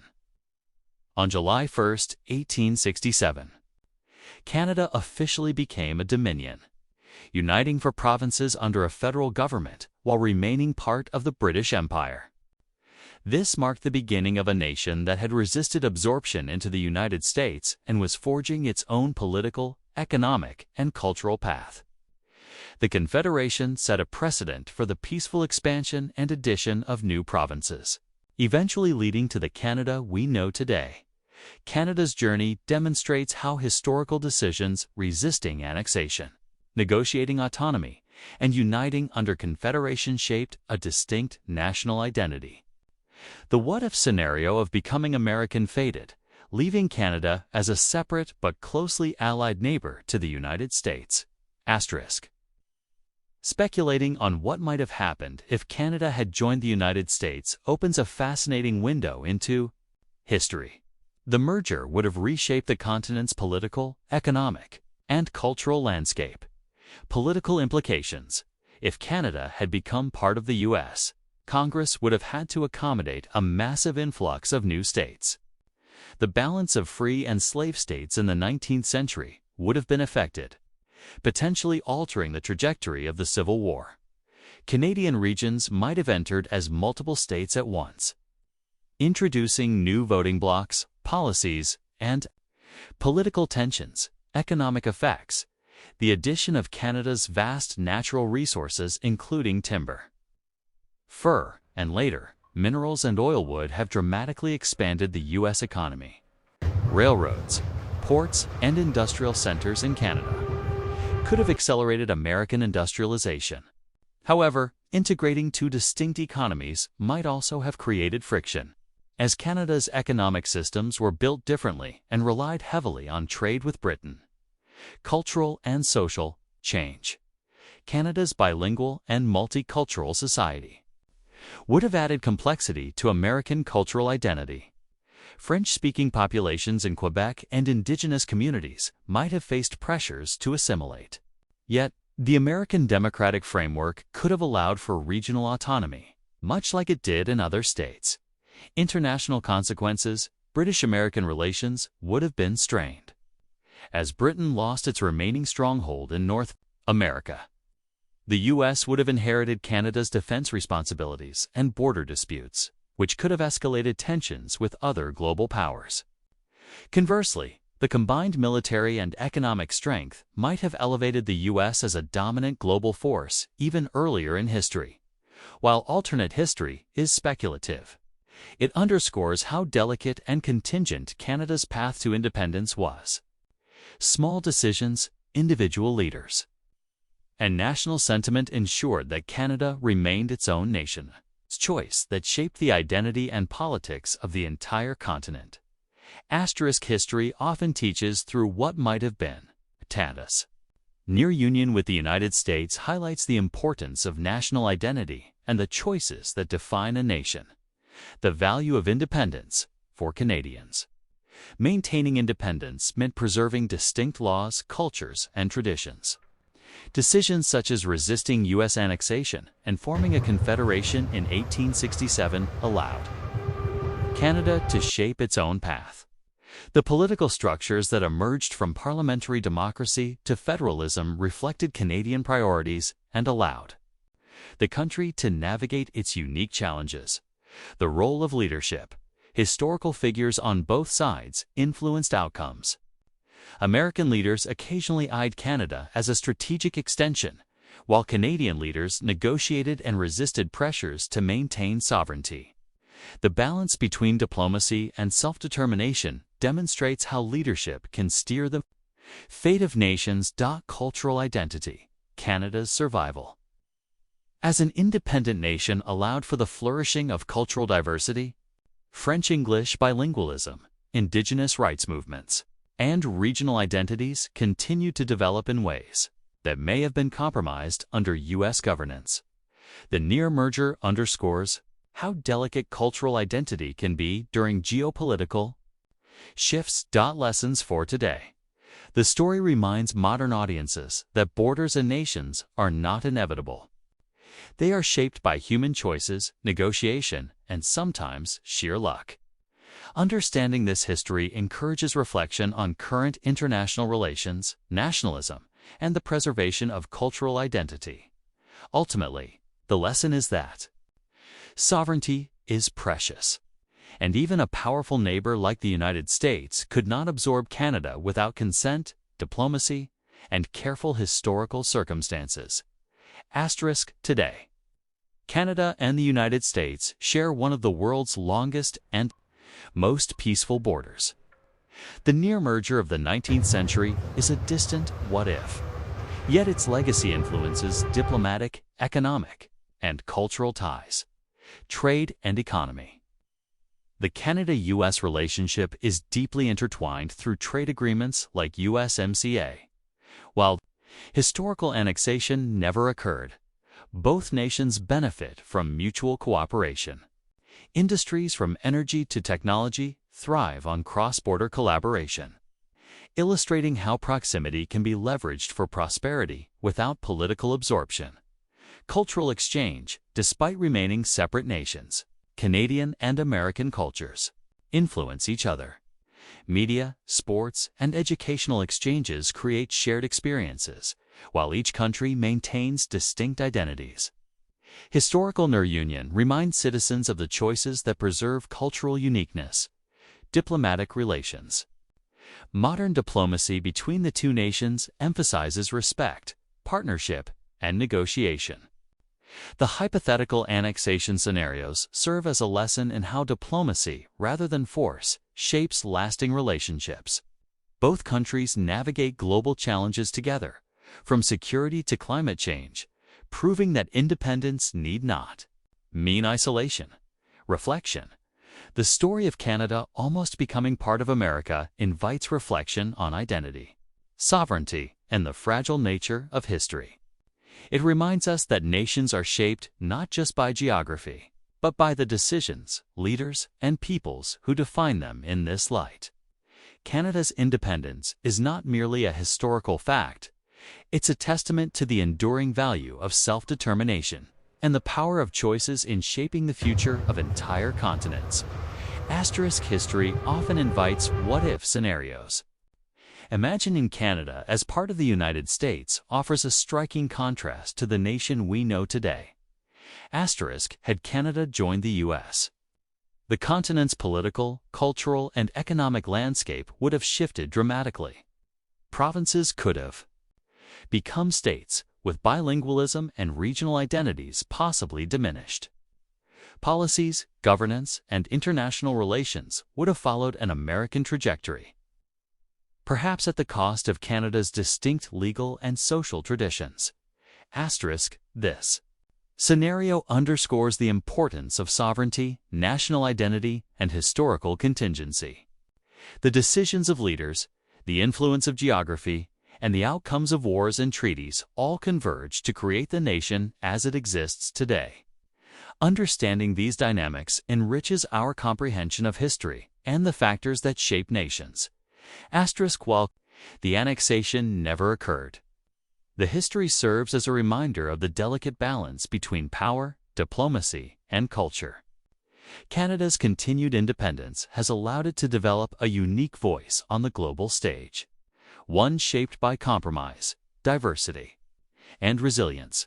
The day Canada almost became America is more than a historical curiosity, is a story of choices, identity, and the enduring value of self-determination. By exploring these near misses, we gain a deeper appreciation of the nations we live in, the borders we take for granted, and the historical forces that define our present. Through reflection and imagination, history teaches not just what happened, but also what might have been, offering lessons for both citizens and leaders across generations.